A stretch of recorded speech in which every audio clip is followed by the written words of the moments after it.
Kui teil on tekkinud mõte, et võiks kompostihunniku teha, siis tehke see mõte kindlasti teoks. Esimene asi on loomulikult asukoha valik. Kui te tahate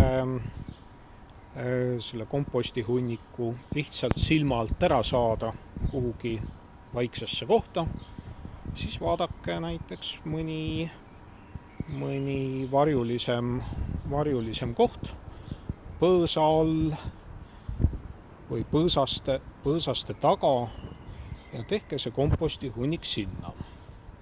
Kui teil on aga plaan kuhugi suhteliselt liivasele pinnasele peenar rajada, siis soovitan teha selle kompostihunniku kohe sellele kohale, kuhu te selle peenra rajada tahate.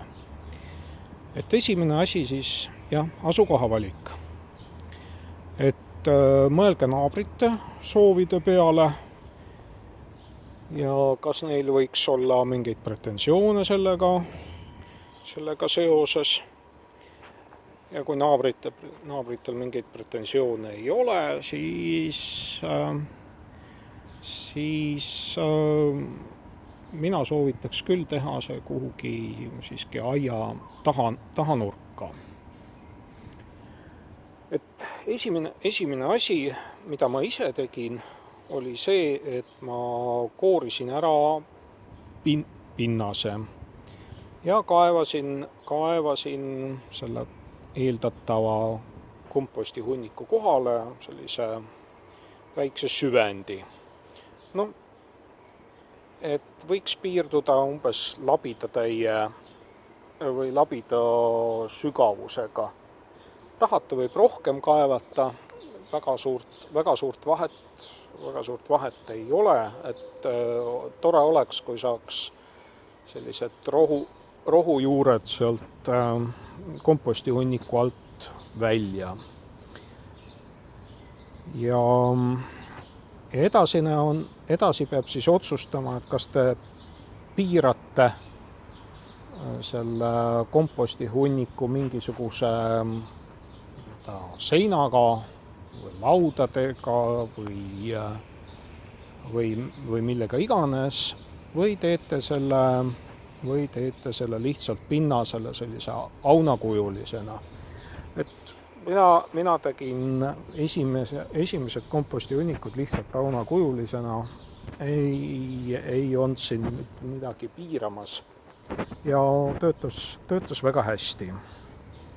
Et te peate arvestama siis sellega, et see laius nagu alla meetri ei tohiks tegelikult olla.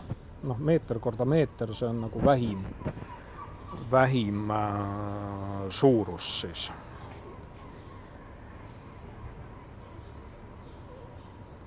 Niimoodi. Kui te rajate selle kompostihunniku kuhugi põõsaste alla, siis on teie otsustada, kas te tahate need pealmised juured läbi raiuda või mitte.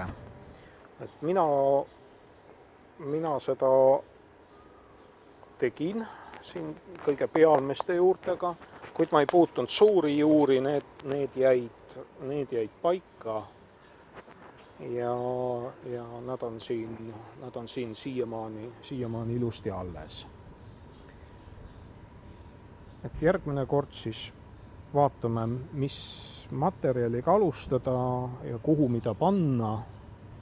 Aga mõelge sellele, et teil on hästi palju lehti tõenäoliselt, mida te ei viitsi enam kuhugi kottidesse toppida.